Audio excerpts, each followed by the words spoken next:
दोस्तों नमस्कार। आप डीएनएम शो देख रहे हैं और डीएनएम शो में हम अपराध की सच्ची कहानियां आपके सामने लेकर के हाजिर हो सकते हैं। डीएनएम शो में आज की जो कहानी है वो एक तांत्रिक की कहानी है। वो खुद को अपना तांत्रिक बताता था, लेकिन तांत्रिक वो दरअसल था नहीं। दरअसल वो तांत्रिक के बहाने लोगों से रुपए ऐंठने का काम करता था। और उसने एक दिन एक ऐसी घटना कर डाली कि 48 घंटे के भीतर 3 लोगों का मर्डर कर दिया। हालांकि बाद में उसे बताया गया कि वो साइको किलर है, लेकिन ऐसा नहीं है। वो साइको किलर नहीं था, बल्कि वो था अपना जो पैसा जिन लोगों से उसने लिया था उसको खत्म करने के लिए उन तीनों का वो मर्डर कर देता है। दरअसल अपराध की सच्ची कहानियों के बहुत सारे सीरियल टेलीविजन पर आया करते हैं। इनमें से ही एक आता है क्राइम पेट्रोल, जो बड़ा चर्चित क्राइम शो है और उसे खूब चाव से लोग देखते हैं। उस क्राइम पेट्रोल में जो अपराध की कहानियां होती हैं, एक तरीके से उनका रिकंस्ट्रक्शन किया जाता है और लाइव दिखाया जाता है।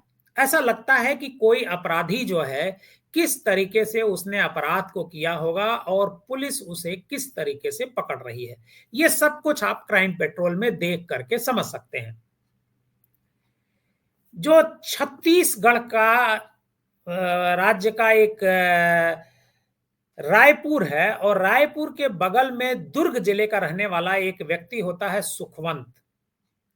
सुखवंत भी खूब क्राइम पेट्रोल देखता है, और क्राइम पेट्रोल तो रात में देखता है, लेकिन दिन में उसे लोग तांत्रिक समझते हैं। पूरे आसपास उसके गांव के लोग उसे तांत्रिक समझते हैं और छोटे मोटे तंत्र विद्या से वो लोगों को अपनी तरफ आकर्षित किया करता था। और इसी बीच उसने तंत्र के नाम पर एक प्लान तैयार किया, और प्लान तैयार करके उसने जो है उसी इलाके के रहने वाले खोरपा, एक गांव है वहीं पर दुर्ग जिले का, खोरपा के नरेंद्र साहू, धमतरी के वीरेंद्र देवांगन और रायगढ़ के हंस राज साहू जो रिटायर्ड कर्मचारी हैं, इन तीनों को अलग अलग 1.5 लाख रुपए लेता है और इनसे कहता है कि ये 1.5 लाख रुपया जब तुम पूजा पाठ के लिए जो दे रहे हो, इसके बाद तुम्हारे यहां धन की वर्षा होगी। ये तीनों लोग पैसे दे देते हैं, और एक लंबा वक्त जब धीरे धीरे गुजरता है, करीब 2-3 महीने गुजर जाते हैं, और इनके यहां धन वर्षा नहीं होती है। तब वे सुखवंत की तलाश में जुट जाते हैं, और सुखवंत उनसे मिलता है, फिर वही कहानी सुनाने लगता है कि आपके यहां धन वर्षा होने वाली है। लेकिन जब धन वर्षा नहीं होती है, तो फिर ये सभी लोग सुखवंत की तलाश करते हैं। सुखवंत कुछ दिन गायब रहता है, और कुछ दिनों बाद वो फिर गांव में वापस आता है। जैसे ही वो गांव में वापस आता है, नरेंद्र साहू, वीरेंद्र देवांगन और हंसराज साहू, ये तीनों उससे पैसे मांगने के लिए जमा हो जाते हैं। सुखवंत इससे परेशान हो जाता है, और सुखवंत को ऐसा लगता है कि अगर इनके पैसे नहीं देंगे तो ये सभी लोग पुलिस में चले जाएंगे। सुखवंत की जो पहचान थी पूरे इलाके में, एक छोटे मोटे तांत्रिक के रूप में थी, और वो अपने लोगों को तंत्र मंत्र की शक्ति का झांसा हमेशा दिया करता था। इसी बीच सुखवंत कुछ दिनों के लिए गायब हो जाता है, और सुखवंत जब गायब होता है तो एक बड़ा प्लान, एक खौफनाक प्लान लेकर के सामने आता है।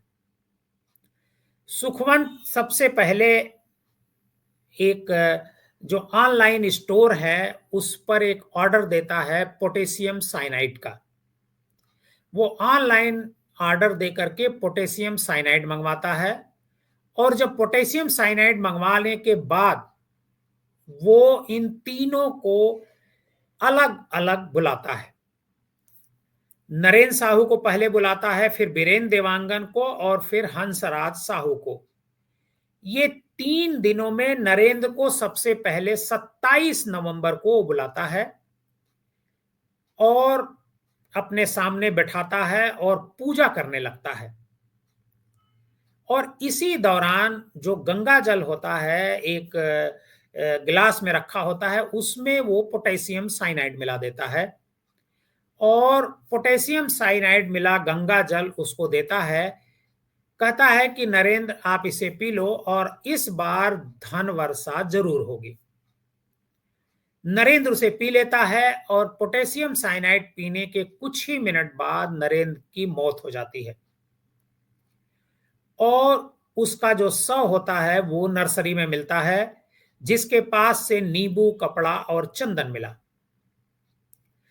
और इसी तरीके से वो नरेंद्र साहू और जो तीसरा व्यक्ति होता है हंसराज साहू और वीरेन देवांगन, इन दोनों को भी वो इसी तरीके से पोटेशियम साइनाइड गंगा जल में मिला करके देता है, और इनको बताता है कि 1.5 लाख रुपए के बदले 3 लाख रुपए से ज्यादा की धन वर्षा होगी। इन तीनों की हार्ट अटैक से मौत हो गई पोटेशियम साइनाइड पीने के बाद। जब इनकी मौत हो जाती है, उसके बाद इनके परिवार वाले पुलिस के पास जाते हैं। जब पुलिस के पास जाते हैं तो इनकी बॉडी बरामद की जाती है, तीनों की। और जब बॉडी बरामद की जाती है, उनका पोस्टमार्टम कराया जाता है, तब ये पता चलता है कि तीनों के मरने की मोडस ऑपेरेंडी एक ही है। तीनों को पोटेशियम साइनाइड देकर के मारा गया, और तीनों की मौत हार्ट अटैक से होना पाया गया। पुलिस गांव वालों से पूछताछ करती है, इनके परिवार वालों से पूछताछ करती है, और पूछताछ में पता चलता है कि जो सुखवंत है, मूलतः दुर्ग जिले का रहने वाला है, वो तांत्रिक का काम करता है, और वही तंत्र मंत्र के नाम पर, इन धन वर्षा कराने के नाम पर, इन तीनों से अलग अलग 1.5 लाख लिया होता है। और जब उसे पैसे की मांग करते हैं तो हर बार वो एक नई पूजा रख देता है, और उसी पूजा में वो अंतिम बार जो 27 नवंबर को नरेंद्र को गंगा जल में वो पोटेशियम साइनाइड मिला करके दे देता है। बाद में वो पोटेशियम साइनाइड की शीशी भी पुलिस बरामद कर लेती है। अब तलाश होती है सुखवंत की। सुखवंत को गिरफ्तार करने के लिए पहले उसका मोबाइल पुलिस ट्रैक पर लगाती है, और मोबाइल ट्रैक पर लगाने के बाद जो सुखवंत की लोकेशन दुर्ग में मिलती है, और पुलिस सुखवंत को गिरफ्तार कर लेती है। सुखवंत को जब पकड़ करके पुलिस ले आती है, तब ये पूरा मामला खुलासा होता है। पुलिस को सुखवंत बताता है कि वो कोई तांत्रिक नहीं है, वो तांत्रिक बनने का ढोंग रचा करता था, और इन तीनों से उसने 1.5 लाख लिए थे। जब ये तीनों पैसे वापसी के लिए ज्यादा दबाव बनाने लगे, तो उनके पास पैसे नहीं थे। सुखवंत कहता है कि हमारे पास पैसे नहीं थे कि हम पैसा इनका वापस कर सकें, इसलिए हमने इन तीनों की जान ले ली।